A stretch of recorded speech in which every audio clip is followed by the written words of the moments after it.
With Nick Spencer's run on Spider-Man drawing to a close, it's been real neat to look back on the wild ride that we've been on, especially just in the last 20 issues. And none of that would be nearly as exciting without the villains who have recently been key players in the series thus far. White Rabbit is Lorena Dodson, and while she might seem like kind of a joke villain, we've seen some pretty dark storylines featuring her in the past few years. White Rabbit is out currently to prove that she's one of the baddest bads around and earn acclaim and recognition for her misdeeds. In the Absolute Carnage one-shot symbiote Spider-Man, we get to see White Rabbit featured in a much darker tale when she runs into a judge who at one point came into contact with the Venom symbiote. She ends up getting on his bad side, and in order to get back at him for what she believes was an unfair trial, she comes after him and his son, confronting them with a gun. It turns out the weapon is a joke gun which shoots out a little flag that says "bang," but the shock of the whole event triggers a heart attack in the judge's son, Dan,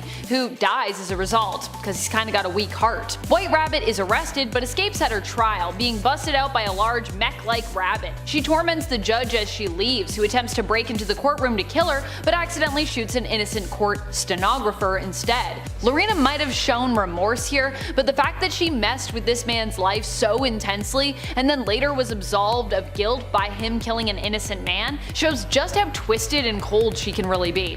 Plus, she has all the money and all that tech to torment her foes with, so there's also that. Is White Rabbit like the Batman of villains in Marvel?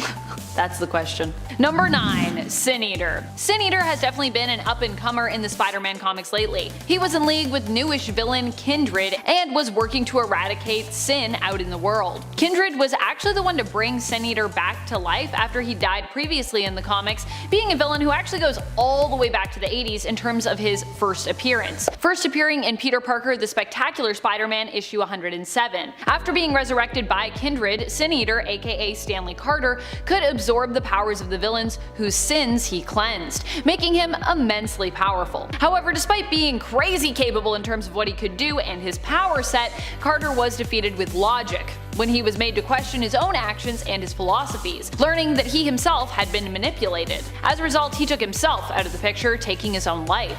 Still, Sin Eater has died and returned before, and it could very well happen again in the future. Which honestly, I feel like I'd like, because I feel like Sin Eater, he was really cool. Now he's gone. Sad. And friends, before we move on to this next spot, if you are loving the Spider-Man comics as much as we are loving the Spider-Man comics, and you're also excited for what's coming after, I know I am, be sure to show that by giving this video a thumbs up. We're gonna have so much Spider-Man soon, it's gonna be crazy. I'm so here for it. Number 8. Scorpion. Scorpion not only has made an appearance on the big screen, but is currently running with the Savage Six in the comics. Scorpion is Matt Gargan, a villain who in recent years had been painted as pretty terrifying. Remember during Dark Reign when he was Norman Osborn's Spider-Man, running around wearing the Venom symbiote and eating people? Yeah, that was the thing that happened. Matt Gargan has proven multiple times how intimidating and strong he can be, and he still remains someone to be feared even as he returns to his more classic look, power set, and mantle. Number 7. Mr. Negative. Mr. Negative is back, baby! Initially, he was cleansed of all his sins by Sin Eater, as his Martin Lee persona wanted to be fully free of Mr. Negative, his darker or negative half. However, after Sin Eater's cleansings were undone, Mr. Negative returned and attempted to take over Martin Lee once more. After calling on the inner demons who threatened to harm Aunt May in Lee's presence, he surrendered himself and became Mr. Negative once again. Kingpin, it seems, has allied himself with Mr. Negative and has also returned his former territories of NYC to him to rule over. Number 6. Mysterio. Mysterio is a villain who recently got a boost when he made his way to the big screen, played by Jake Gyllenhaal. There he was Quentin Beck, a man who used to work for Tony Stark creating tech, but after being humiliated by him, he set out to rewrite his story and make himself a hero. To do this, however, he would need to face some pretty big monsters and would need access to some pretty massive amounts of tech to pull off the illusion of him doing so. He tricked Peter Parker and ultimately Talos and his partner, who were disguised as Nick Fury and Maria Hill respectively, and were actually working for the real Fury, and ended up gaining access to a network of Stark drones and satellites the world over, which Tony Stark had bequeathed control of to Peter Parker originally after his death. Even after he was defeated in Far From Home, Mysterio still managed to come out on top in the end when he somehow, from beyond the grave, leaked Spider-Man's true identity to the world. I really don't believe he's dead. And also made Spider-Man look like a complete villain who had killed the heroic heroic Mysterio. In the comics, Mysterio seemingly perishes only to return once more, claiming to be actually good this time, but of course, it's Mysterio, so he can never really be trusted, can he? And if you want to check out that whole thing, you should go check out Sinister War issue number 1. Number 5. Vulture. The Vulture is another villain who also got a pretty big boost from making his way to the big screen in the first Spider-Man MCU film, Homecoming. In this movie, he's played by Michael Keaton, who absolutely delivered when it came to his version of Adrian Toomes, a down-on-his-luck salvage company owner who, after losing a major contract, is forced to turn to a life of crime to provide for his family. I actually really loved this version of Vulture, it was so good. Vulture then maybe gets a little carried away with that whole side hustle, becoming, you guessed it, a supervillain. Not only is Adrian still out there in the world and still a great threat to Peter as he actually knows his secret identity, but it's also been implied in the Morbius trailers that he might have found his way out of prison. In the comics, Vulture is currently leading the Savage Six, one of the multiple Sinister Six teams headed Spider-Man's way. Or at least in Spider-Man's vicinity. All these Sinister Sixes have their own motives, but they're all going to be at least fighting around Spider-Man, I think. Spider-Man's definitely going to be there and be like, oh, I don't want to deal with this. Number 4. Norman Osborn. Green Goblin, Red Goblin, Goblin King, or just Norman Osborn. Whatever name he's going by at the time, Norman Osborn still remains one of the most powerful Spider-Man villains that we've ever seen. Remember when he threatened not just Peter Parker, but pretty much all the heroes and civilians of Earth during Dark Reign, when he became the head of a new organization he'd created to replace S.H.I.E.L.D., Hammer? Not to mention, he also became the Iron Patriot, aka the Iron Man stand-in of his own Dark Avengers team. Of course, lately he's been taking a bit of a back seat as he's more focused on working to help his son Harry Osborn, who is currently taking over the reins in Spider-Man as one of the main big bads currently. Well, kind of.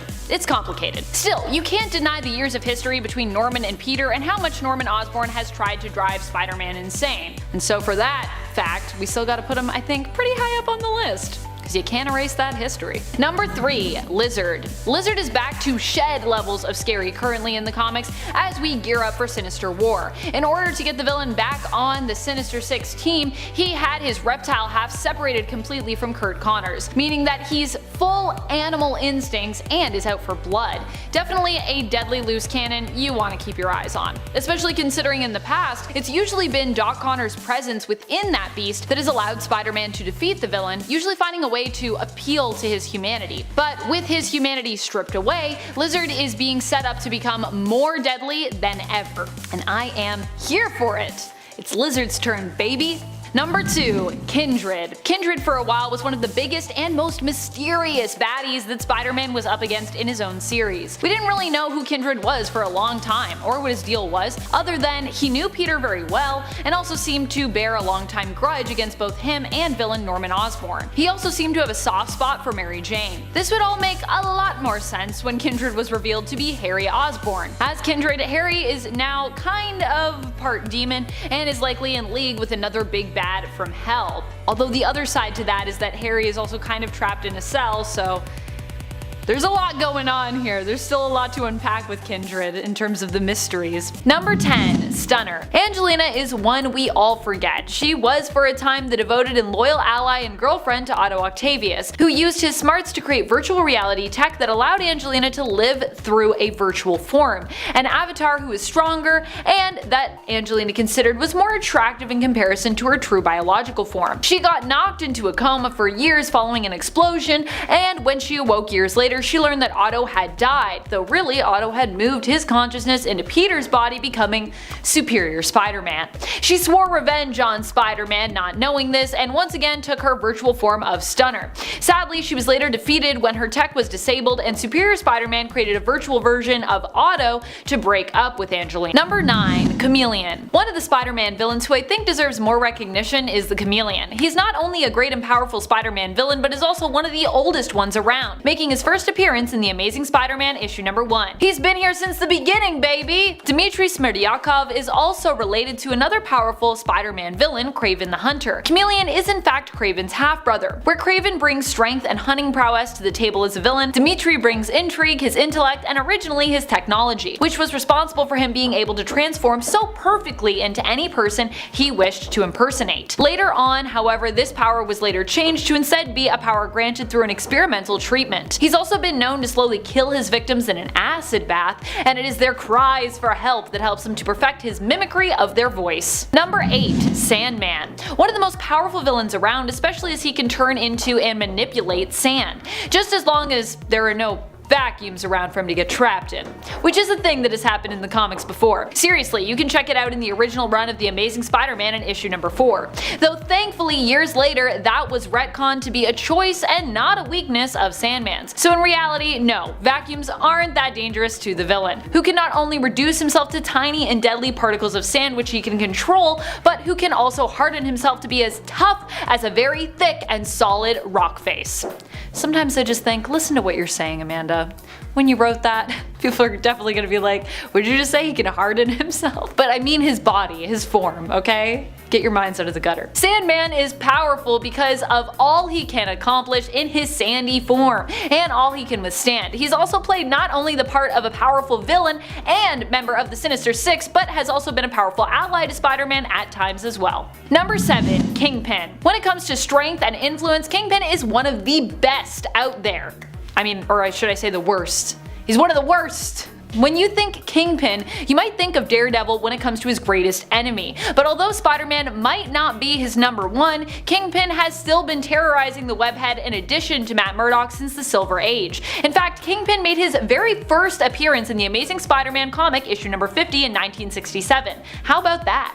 Kingpin is not only physically strong, but is also known for being a criminal mastermind with enough influence that even locking him up can't stop him. He's just got that much clout and that many connections. Number 6. Rhino. One of the Spider-Man villains that we often forget but who is exceedingly strong is Rhino, Alexei Saitsevic. He himself is a hard hitter in Marvel Strike Force though, so if you are working on that Sinister Six build, then he might be one of the first to come to your mind when we talk about powerful Spider-Man villains. Rhino got his powers from exposure to a combination of gamma radiation and chemicals. This granted him super strength, and while he's often depicted as being not quite one of the brightest of all the villains, he still packs quite the punch with or without his Rhino armor. I gotta say though, when I think of Rhino, I still think of him first as a guy who looks like he's running around the city in a Rhino onesie, like in the 60s Spider-Man cartoon. Number 5. Carnage. I was actually tempted to put Carnage even higher on this list because he's just so powerful. Cletus Cassidy might be not deadly, dead inside, literally. Cletus Cassidy might be dead inside, but he still managed to live on throughout the absolute Carnage story arc and become reinvented as an even more terrifying villain once bonded to the Grendel symbiote, becoming not just Carnage, but Dark Carnage. And yeah, he was ultimately defeated, but hey, what a ride it was. Carnage not only terrorized Venom, aka Eddie Brock, and his son Dylan, but he also managed to kick the butt of both Spider-Men, both Peter Parker and Miles Morales. Let's also not forget that when Carnage first appeared, raining down destruction and chaos in the comics, Spider-Man also needed to team up with Venom to even stand a chance against the villain. Number 4. Norman Osborn. While Norman Osborn might not be the most physically powerful of all Spider-Man's opponents, he is definitely one of the most powerful in terms of influence and genius. One of the most influential villains of all time for sure. Norman Osborn has definitely caused Peter and many adjacent loved ones and allies the most grief and pain over time. Norman is also so powerful that he moved from being solely a Spider-Man villain to an Avengers villain and really kind of an all-heroes villain during the Dark Reign storyline, which is pretty impressive. Number 3. Morlun and the Inheritors. Now I know some people are not going to like me putting Morlun this high on the list because I know there are some out there who detest both him and the Inheritors, but I truly believe that he deserves this spot along with his family of alternate dimension Victorian energy vampires. Yeah, I said it. They're kinda weird, but so what? I personally think that that's always been part of the charm of both Spider-Man and Batman's rogues galleries, and what makes them both superheroes who have some of the best villains out there. They got a lot of weird villains, Morlun notwithstanding. Morlun is an energy vampire who, along with his family, not only threatened the life of Peter Parker, but just about every other Spider-Man, Spider-Woman, and any other spider folks out there. He also showed up in the Spider-Man story The Other and proved not just how deadly he was, but how cruel he was as well, which in terms of ranking powerful Spider-Man villains should earn him bonus points, as those two seem to go hand in hand. Cruelty usually comes with power in these stories. Number 2. Null. Null is coming, and he's not just coming for Venom, he's coming for everyone this time around. Still, originally Null was a cosmic god and villain intrinsically tied to Venom in the comics, and he was asleep, so he was a villain who not everyone had to worry about, because, you know, he was snoring. But Null being a Venom villain means that he is therefore part of the Spideyverse in comics, as Venom comes from Spider-Man comics originally. All in all, Spider-Man's world just keeps growing and expanding every year, especially as more and more are getting that additional symbiote fever. Null is known as the first god of the Abyss, the god of darkness and symbiotes. He is the creator of symbiotes, and we've watched here and there as now that he is awake, he's racing across the galaxy, raising planets and bringing darkness wherever he goes. He's heading for Earth, and he's likely going to end up being one of the greatest threats Spider-Man, Venom, and all of our Marvel heroes have ever faced. Number 1. Mephisto. Mephisto is one of the most epic Spider-Man villains and is definitely one of the most powerful ones around. Mephisto is a universal constant and has the power to do things like alter history. He saved Miles' friends in exchange for one life that Miles had previously saved. He saved Aunt May in exchange for erasing Peter's marriage from existence. He basically is this all-powerful being that, for almost no conceivable reason, is just super obsessed with spider folks. I swear, I think he just actually wants to be their best friends, but he just doesn't know how because he's like super awkward, so instead he bullies and torments these heroes. Mephisto likely just needs more hugs, but he's still one of the most powerful villains around. At number 10, we have Sandman. This is a classic Spider-Man villain, but he gets a spot on this list because his pure strength can sometimes be overlooked. I mean, he's known to be able to lift upwards of 85 tons on top of his other powers. He's capable of transformation, his classic sand manipulation, and arguably one of his most powerful traits, his intangibility. This describes his ability to change his density to allow attacks and objects to pass through his body on command. This makes it extremely hard for Spider-Man to land any attacks on him, and if a counterattack comes back with one of Sandman's rock-hard punches, Spidey's gonna be in real trouble. Sandman is a real threat and packs a massive punch, so on a list about power, it would have been a mistake to leave him out. At number 9, we've got Juggernaut. We all know that Juggernaut is normally an X-Men villain, but Spidey and this extremely powerful mutant do face off, most notably in the Amazing Spider-Man number 229 to 230. After Juggernaut breaks into Madame Web's home and rips her out of her life support chair, Spider-Man needs to get serious. But as the fight rages on, it's pretty clear that even Spider-Man is gonna have trouble managing the sheer might of this titanic villain. This is probably due to the fact that Juggernaut is demonically empowered by the Crimson Bands of Sidorak, and his armor is unmatched in its durability. In the 230th issue, Spider-Man even drives a huge gasoline truck right into Juggernaut's body, letting it explode into a huge fireball. But he just walks away from this. So the only way that Spidey is eventually able to take him out for good is by allowing Juggernaut to sink into a giant slab of wet cement, keeping him down, at least for now. At number 8, I'm putting Rhino. Known to be able to lift between 75 and 100 tons, this villain is one of the strongest, brute force-wise, that Spider-Man ever faces off against. He stays back on the list simply because he still deals mainly in brute force and lacks dexterity in his approach to fighting. But a brute he is, as the Rhino is the manifestation of super durability and strength. His powers actually come about originally through gamma radiation treatments that give him several hundred pounds of added muscle tissue and bone to his body. He's known to be able to resist high caliber bullets, extreme temperatures, and fall damage even without his suit equipped. Good thing Spidey's so agile, because if he lets too many of Rhino's hits land, it might be lights out for our friendly neighborhood Spider. At number 7 is Mysterio. So far on the list, we've been dealing mainly with powerful villains in the traditional meaning of the word, brute strength. But Mysterio is a huge powerhouse, and he should not be counted out of a list about powerful villains. His power comes from his ability to absolutely discombobulate and confuse his enemies, and in many instances he's doing this to Spider-Man, him being a villain native to the Spider-Verse. One of the more notable face-offs between these two comes in issue 198 of The Amazing Spider-Man, when Spidey faces off against 12 clones of Mysterio, or I guess 11 clones and one real Mysterio. In this encounter, Spider-Man almost drowns at the hands of the villain, but narrowly escapes his fate just in time. And this isn't even the closest call he's had with his special effects artist turned mystical supervillain. At number 6 is Morlun. At his base level, this vampire-like villain isn't necessarily the strongest, but his potential for extreme power comes from his ability to absorb the life force of any and all living creatures. And this ability may be a source of limitless power if used in the right way. He's also able to travel between universes, often finding himself on different versions of Earth, sapping life forces here and there.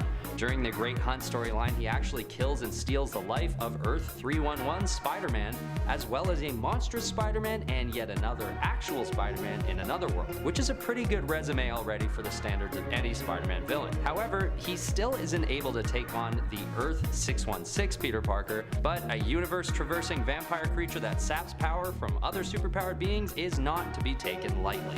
At number 5, we have Venom. Spawned by the Elder God Null, Venom is a symbiote that latches onto a host and takes it over, giving them a dark and menacing appearance and extremely powerful set of abilities. I mean, seriously, if you check out Venom's power set, it's pages long. Even without a host, the symbiote can use its slimy biomass to grab onto things and attack using tentacle-like extensions of itself. But when it does latch onto a host, it's able to mix its own power with that of whoever it's taking over. So when Peter Parker is taken over, there's a different set of abilities in Venom's arsenal than when Eddie Brock is overtaken. But Brock's Venom is a pretty serious villain on his own, touting telepathy, superhuman stamina, and immunity to Spider-Man's spidey senses. This last ability is hugely significant and gives Venom a huge boost of power, specifically when facing off against Spider-Man. I mean, Spidey with no spidey senses, he relies on it pretty heavily during battle, so that's a big one. At number 4 is the Red Goblin. This Green Goblin Carnage hybrid poses a serious threat to Peter Parker on numerous occasions, and honestly, I don't blame Spider-Man for allowing so many close calls. The Red Goblin is what happens when Spider-Man uses nanites to take away Norman Osborn's ability to use the Green Goblin formula, because as he searches for his powers once again, Norman comes in contact with the Carnage symbiote and bonds with it. He then uses his ingenuity to remove Spider-Man's nanites and is able to use the Green Goblin formula once more. And a Green Goblin with the added powers of the Carnage symbiote is no joke. This hybrid villain is actually part of a major finale that caps off the Amazing Spider-Man comics series. So you can take a look for yourself at the sheer power of Red Goblin by reading the event Go Down Swinging, issues 797, which would be the Amazing Spider-Man issues 797 to 801. Shoot me a DM and let me know what you think. I didn't know much about Red Goblin before this list, so I'd love to hear some trivia. At number 3 is Firelord. Easing into the top 3 is when we start running into these cosmic bad guys that bring otherworldly levels of firepower to the table. This Herald of Galactus is no ordinary bad guy. In fact, he wields the Power Cosmic, a source of nearly limitless power, and he sure doesn't hold back when facing off against Spider-Man. Their fateful encounter takes place in the Amazing Spider-Man number 270 when Firelord makes his way to Earth but is immediately intercepted by Spider-Man. Luckily, Spidey is in his symbiote suit and gives this cosmic bad guy a run for his money. It's a pretty harrowing battle though, and gives us a reason to put Firelord right near the top of this list. At number 2, we have Carnage. This very powerful and very dangerous villain originates at Rikers Island Prison, where a serial killer named Cletus Cassidy is infected by the asexually produced offspring of Venom. And it's all because Venom comes back to save Eddie Brock at the prison and leaves the Carnage symbiote behind.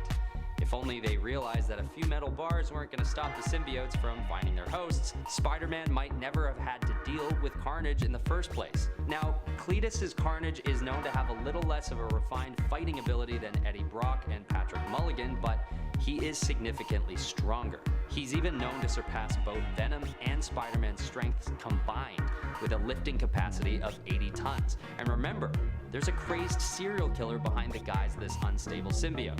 Cletus Cassidy was already a dangerous and determined sociopathic killer far before Carnage ever came into the picture. Alright, at number 1, we have the one and only, you probably already guessed it, Thanos. During the Battle of Titan, Thanos is confronted by Iron Man, Doctor Strange, the Guardians of the Galaxy, and Spidey.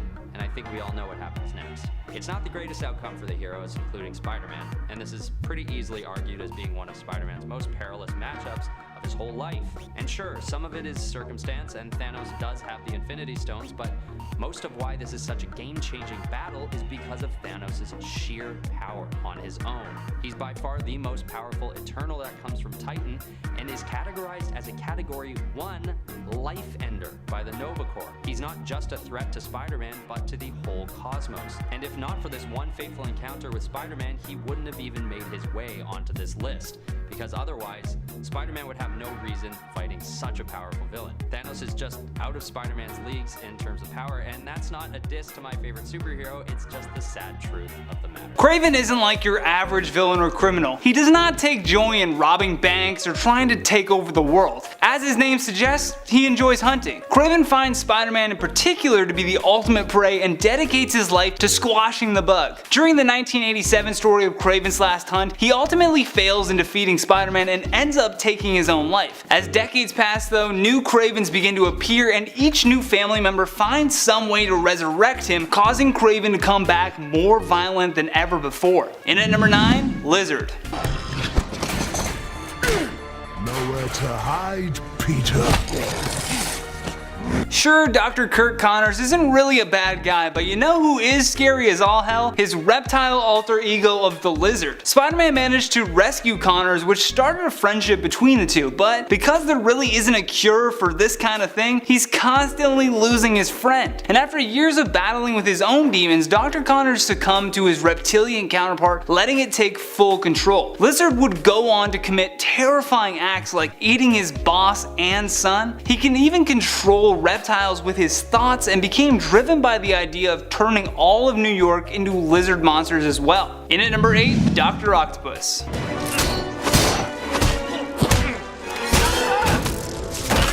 This villain is probably one of the most personal scary threats for Spider-Man. Doc Ock has managed to hurt Parker in a variety of different ways, both mentally and physically. With his 4 powerful tentacle arms, he can do some serious damage to Spidey and his loved ones. The scariest thing that Otto Octavius has done to Peter is steal his body from him. While he was suffering from terminal cancer, Dr. Octopus attempted to have one last jab at his rival by swapping minds with him. In at number 7, Morlun. The vast majority of Spidey villains have heightened abilities or use some form of brilliance and advanced technology to commit crimes. Morlun, however, is a straight up villain with superpowers, making him a very scary threat. He has super strength, speed, and he can absorb the life force of his enemies, which ultimately led to him succeeding in actually killing Peter Parker. He's from Earth 001 and has made it his goal to hunt down and eliminate all of the spider totems in the Marvel multiverse. In at number 6, Green Goblin.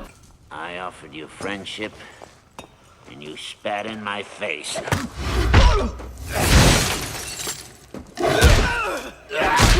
Norman Osborn is one of the most dangerous villains for Spider-Man out there. The original Green Goblin did some terrible things to Peter that included the demise of Gwen Stacy and the manipulations of the infamous Clone Saga. Mind games aside, this maniacal and often unpredictable criminal has a deadly arsenal as well. He has things like bombs, blades, and a terrifying glider that can help him reach the same heights as the wall crawler. In at number 5, Scorpion. Beginning as a career criminal, Matt Gargan was more of an enemy for J. Jonah Jameson. I mean, he was responsible for what happened to Gargan in the first place, so that makes sense. After he underwent a procedure gone wrong, Gargan transformed into the vicious scorpion-powered villain and sought revenge against Jameson several times. That's where Spider-Man gets involved. During these conflicts, Peter steps in to save the day, turning Scorpion's attention from Jameson to Parker. He didn't become truly scary until he was the new host of a symbiote that made him hungry for human flesh. In at number 4, Jackal. With a face only a mother could love, Miles Warren as the Jackal is something nightmares are made of. Warren was the main villain in the infamous Clone Saga and a brilliant scientist at that. He used his great mind to create elaborate clones of humans such as Gwen Stacy and even Peter Parker. Talk about a way to mess with your head. He's the villain that just keeps coming back too. After seemingly going to the grave several times, Jackal always finds his way back to terrorize Spider-Man. And at number 3, Menace. There's been many replacements for the Green Goblin, but Menace is the most troubling. Once the girlfriend of Harry Osborn, she discovers her boyfriend's notes about the Green Goblin, and while in an old Norman Osborn safe house, she spills goblin formula, transforming her into a goblin-like monster, becoming the newest villain to use New York City as a stomping ground. Menace then went on to bring truth to her name. Her new goblin powers included enough strength to defeat Spider-Man in battle, and when she became too much for Parker to handle, Menace actually choked him out with her bare hands. In at number 2, Carnage.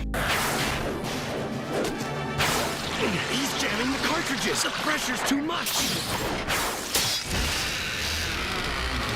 Topping the charts as one scary Spider-Man villain is the psychotic killer symbiote known as Carnage. He's especially dangerous because of his utter disregard for human life, and after bonding with Cletus Cassidy, a former cellmate of Eddie Brock, Cassidy's insanity drove the symbiote to never before seen places. Immediately upon escaping prison, Carnage began killing innocent victims at random. He has speed, regenerative powers, shape-shifting, and an unstoppable desire to kill. Carnage was so deadly that it forced Spider-Man and Venom to actually team up just to defeat him. Lastly, in our number 1 spot, Venom.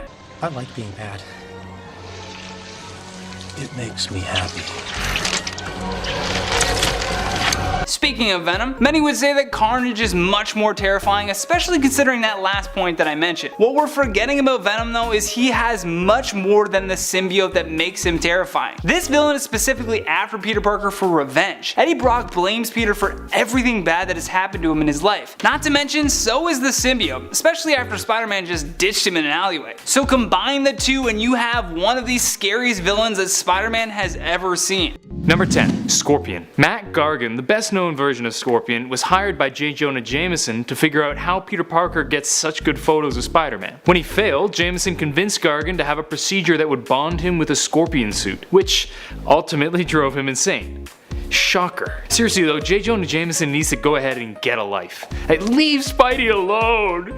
He's going through a hard time! Number 9. Chameleon. The Chameleon is the villain identity of Dmitry Smerdyakov, the half-brother of Kraven the Hunter. As his name would suggest, Chameleon has the ability to change his form to anyone he'd like, a result of taking a serum that made his face featureless and malleable. Now, while I love big, strong villains and awesome explosions, Chameleon is cool in a different way, using deception and confusion to his advantage. You never know where he might be, which is pretty cool. Number 8.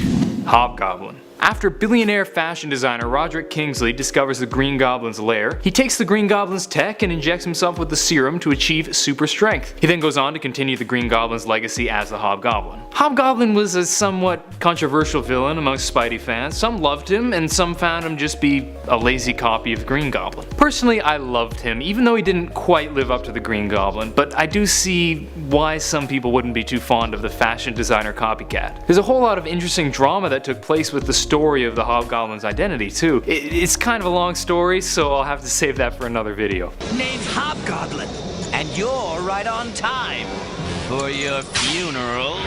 Number 7. Lizard. Kirk Connors was a talented surgeon who lost an arm while working as a field medic. In an attempt to regenerate his arm, he injected himself with a serum with reptile DNA in hopes of gaining the regenerative abilities of the reptile. While he does succeed in getting his arm back, an unfortunate side effect of the serum turns him into a giant lizard. Worth it? Throughout the comics, he was often returned to human form, but would inevitably become the lizard again when faced with stress or other chemical reactions. It's later revealed that Connors had gained control of the lizard form, but continued to commit terrible acts of his own accord. With Connors' brains and the lizard's brawn, he's a formidable opponent for Spider-Man. Number 6.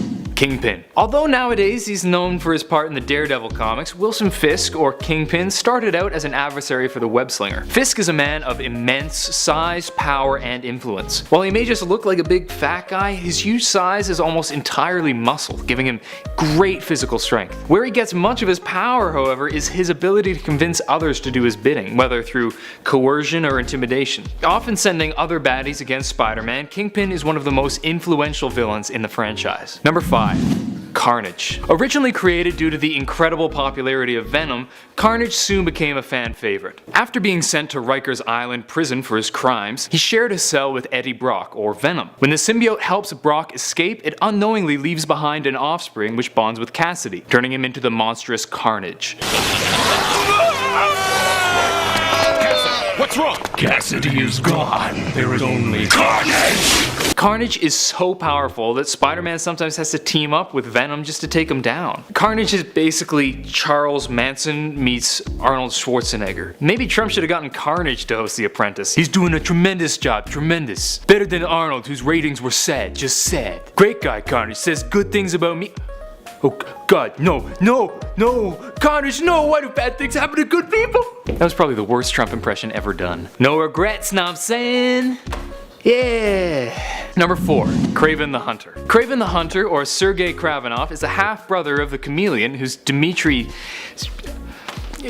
S. He draws his powers from a mystical serum that gives him super strength and dramatically slows his aging. Rather than using weapons like most hunters, Kraven uses his bare hands as he finds it more honorable, and I find it freaking awesome. Now, a lot of people don't really like Kraven. Even though he's one of the longest running Spider-Man villains, he isn't very popular. This is largely because he's kind of one-dimensional, but I just love him. To me, the coolest part about him is that he just beat Spider-Man. As he grew older, Kraven wanted one last achievement before he died, so he beat up Spider-Man, put him in a coma, and buried him alive. He then takes on the role of Spider-Man, beating the crap out of bad guys and capturing the elusive Vermin, who Spider-Man was unable to defeat alone. Basically, he wanted to prove that he was better than Spider-Man, and in my opinion, he kinda did. When Spidey got out 2 weeks later and confronted Kraven, Kraven ended his own life, having achieved his final goal. He could've just killed Spidey when he was in the coma, but all he wanted to do was prove to himself that he still had it. How is that not awesome? Number 3.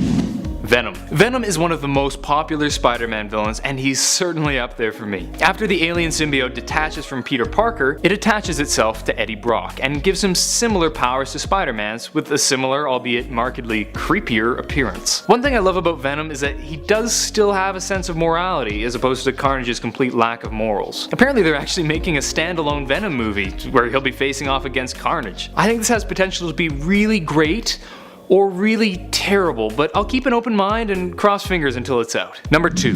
The Green Goblin. Norman Osborn's Green Goblin is probably the most recognizable villain in the Spider-Man comics, maybe among the most recognizable villains ever. With his high-tech glider, explosive grenades, and a penchant for mayhem, Green Goblin is just a straight-up bad guy. Having been driven to insanity due to his strength serum, he sets out to wreak havoc, and later to get the annoying Spider-Man out of his way. While not the most layered villain on the list, Green Goblin is just classic Spider-Man, and he has some pretty wicked storylines to boot. Plus, he killed Gwen Stacy, which, while very sad, was totally fierce. For supervillains, killing innocents is so in right now. Number 1. Dr. Octopus. Dr. Otto Octavius is perhaps the most popular Spidey villain of all time. With a suit of 4 mechanical arms and his incredible intelligence, Doc Ock is often a step ahead of Spider-Man, leading to some intense storylines. The most impressive feat he achieved, in my opinion, was swapping bodies with Peter Parker and becoming the superior Spider-Man. Doing arguably a better job of it than even Kraven the Hunter, he continues to fight crime in Parker's body until he relinquishes control back to Peter after an epiphanal moment where he realizes that being a hero ain't all it's cracked up to be. If you haven't read this storyline, I would highly advise it. It's really cool and shows a whole new side of Doc Ock. Number 10. Electro. Electro, even in his first appearance in issue 9 of the original Amazing Spider-Man series, was beating Spider-Man. At least, initially. When Spider-Man first meets Electro, he doesn't know what to do, and Electro gets away a few times before Spider-Man manages to stop him. At one point, Spider-Man even reaches out to try and grab Electro. Not a great idea. While Electro is in his electric shock condition, his words, not mine, it turns out touching him is deadly. Spider-Man survives the great electric shock he is given, but is forced to modify his costume in order to take on Electro in the future.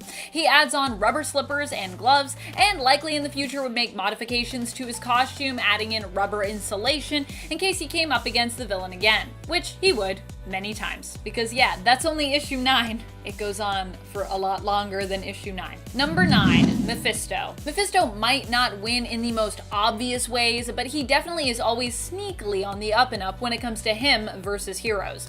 Any heroes really, Spider-Man included. In the case of Mephisto versus Spider-Man, that sounded more legal than I intended, but I guess we are dealing with binding contracts. Mephisto ended up helping Peter to get what he needed, but at a price. He required in exchange Peter's marriage to MJ, which for comic book continuity meant undoing that rocky but ongoing union. Spider-Man got what he wanted, Aunt May was safe and his identity was a secret once more, but I don't think he really realized what he was giving up until he experienced it. MJ didn't even seem to recall their marriage, although lately it seems to be implied that she might have known more about their past than she's let on. And friends, before we move on to this next spot, if you are loving this list and you love it when I talk about villains, I love talking about villains, then be sure to show that love by giving this video a thumbs up. It really does help us out here. I'm not just saying that. They don't just pay me to say that, this is the truth. Number 8, Chameleon. In his first appearance, Chameleon left Spider-Man running away in tears, ruining the day he ever became Spider-Man. Chameleon may have been apprehended in the end of issue number 1 of Amazing Spider-Man, but somehow it still felt as though he came out on top. Dang it, because Chameleon, you know, he's a villain, so he shouldn't win. Although I am kind of rooting for him sometimes. During their conflict, Chameleon attempted to make it seem as though Spider-Man was up to no good, impersonating him while committing acts of thievery and fleeing from the police. Oh no! Even once Spider-Man managed to catch him, it still seemed as though Chameleon might get away. Fortunately, Spider-Man had his spider sense to let him know something was up. He managed to get away from Chameleon, but it was only because Chameleon's disguise had become damaged in the fray that the villain was caught at all. So Spider-Man didn't even really win that day. It was more just like Chameleon made a mistake. And it was like, dang it. Now it's revealed who I am because you can see the Spider-Man suit underneath and I was impersonating Spider-Man. How embarrassing. Number 7, Morlun. Not only has Morlun proven himself to be a formidable foe in various storylines, with him taking on all of the Spider-Verse twice in the Spider-Verse event and Spider-Geddon in the comics, in addition to taking out multiple Spider-Folks / Spider-Totems along the way, but he also went toe-to-toe with Spider-Man in the other. The worst thing / I guess best thing for Morlun fans about this story is how Morlun doesn't just ever go for the 1-2 knockout. Morlun seems to prefer drawing out his victory, teasing his victim if you will, and enjoying Spider-Man's suffering. It's probably because Morlun's used to winning so much, he's used to devouring Spider-Totems, so he's like, we'll just let this play out. At one point, Morlun devours Spider-Man's eye in a fight and beats him to within an inch of his life. However, while this definitely feels like a victorious moment for Morlun and Spider-Man was beat here, he would eventually recover, meaning that Morlun didn't get a straight victory over Spider-Man. In fact, he'd even heal his eye back. But of course, villainous victories rarely ever get to be permanent, so I think we still need to count this one. Number 6, the Lizard. While Lizard doesn't do anything crazy like succeed in completely killing Spider-Man or anything like that, he does beat him in the race against time to save his friend, Dr. Curt Connors, who, you know, is also the Lizard. In the story Shed, the Lizard ends up taking over before Spider-Man can get there to try and stop it. Spider-Man arrives far too late as the Lizard seems to have permanently gained dominance after devouring Curt Connors' son against his own will. This victory would be one that would not only haunt Spider-Man but the Doctor as well. He would end up finding a way to cure himself of his lizard brain but become stuck in his lizard form, kept in a containment cell for his crimes, but unable to bring himself to reveal Spider-Man that he had finally cured himself mentally of his reptilian half. This whole thing is just a super big Lizard win in my mind, because even when Connors frees himself of the Lizard, he's still stuck in the lizard form, and he still is like, I feel too guilty to even be able to tell people what's really going on. So the Lizard really won, even though he was gone. Number 5, Mysterio. Mysterio recently got a pretty big win in the MCU, in typical Mysterio style, I must say. While he hasn't been doing too hot in the comics lately, in the Marvel Cinematic Universe, in Spider-Man Far From Home, Mysterio managed to earn Spider-Man's trust and even infiltrate S.H.I.E.L.D., making them believe he was a hero from an alternate world. I'm not going to lie, even I personally wanted to believe it. It turned out this was not true, and while his backstory was a little different here, Mysterio here was still a master at illusion and a full-on villain. In the end, Quentin Beck would seemingly die during a confrontation with Spider-Man, but it turns out he had one more trick up his sleeve. And at the end of the film, we see a video recording of Beck that incriminates Spider-Man and also reveals his true identity as Peter Parker. He's gonna be in a lot of trouble in the next movie, I think. Number 4, Kraven. Kraven's Last Hunt is a story that forever sticks out in comic book history. Especially in Spider-Man's history, it is a dark tale where Kraven finally captures his most prized prey, Spider-Man. What's more, it's also implied he kills Spidey. He then proceeds to take Spider-Man's place, proving once and for all that not only is he capable of capturing and killing the hero, but also aiming to prove that he's better than Spider-Man by beating down all his villains brutally. In the end, we learn that Spider-Man was not actually dead, but in a comatose, death-like state all this while. He returns and Kraven acknowledges that while he seemingly won to do what Spider-Man does while keeping to his moral code is actually an impressive feat. Something that Kraven likely wouldn't actually be able to do. His final hunt complete, it's then implied that Kraven takes his own life. Number 3, Kingpin. There are a few times that Kingpin has beaten Spider-Man throughout the comics and alternate universes that we have explored. At one point, he actually manages to kill MJ in a what-if version of Back in Black, and while Spider-Man manages to hunt him down and even kills him, in the end, Kingpin's actions turn Spider-Man into a villain. So I'd still consider that a win for Kingpin. But what I'd really like to focus on here is the time that Kingpin managed to kill Spider-Man in Sony's groundbreaking animated film Into the Spider-Verse, one of my favorite films of all time. Here, Kingpin manages to actually kill Peter Parker, the current Spider-Man of Miles Morales' universe. Although Miles would also learn of alternate universes with their own Spider-Men, Spider-Girls, and even Spider-Pigs. He would also learn of his newfound powers and himself have to protect the city as a new Spider-Man. But still, when it came to the Peter Parker of his reality, Kingpin killed him. He dead. He dead. So dead. Never coming back. Number 2, Dr. Octopus. Doc Ock actually succeeds in taking Spider-Man's place, not just by impersonating him, but by actually swapping bodies with the hero. That the two swap bodies, wah wah wah wah, with Peter ending up stuck in the dying form of Doc Ock and Doc Ock's mind now within the young and superpowered body of Spider-Man. Oh my goodness.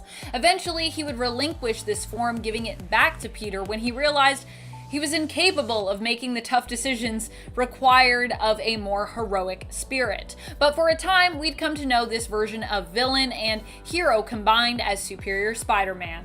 And if you're wondering, but wait a minute, didn't Peter die in Doc Ock's body? Yes, but also his consciousness lived still on in his mind. It's a little confusing, but if you read it, it makes sense. It's like comic book confusing, just if you are explaining it quickly to someone in a list. Number 1, Green Goblin. You can take Peter's body, you can take his mind, you can ruin his reputation, but one of the worst things you can ever do to him is to break his heart. There are many ghosts that haunt Peter Parker, but one of the most meaningful ones to this day remains that of Gwen Stacy. Gwen was Peter's childhood sweetheart. Before he and MJ were together and were a thing, he was with Gwen, who was also a science enthusiast and academic like Peter. Gwen ended up being taken hostage by the Green Goblin and thrown from a bridge. When Peter as Spider-Man went to save her with his web shooters, it's implied that his own attempt to do so was what killed her. The tension from his web caused her neck to snap. Norman Osborn has remained one of Spider-Man's most iconic villains to this day, and for many, the moment Green Goblin killed Gwen Stacy was where this shift really happened for his character, making him Spider-Man's greatest and most feared nemesis.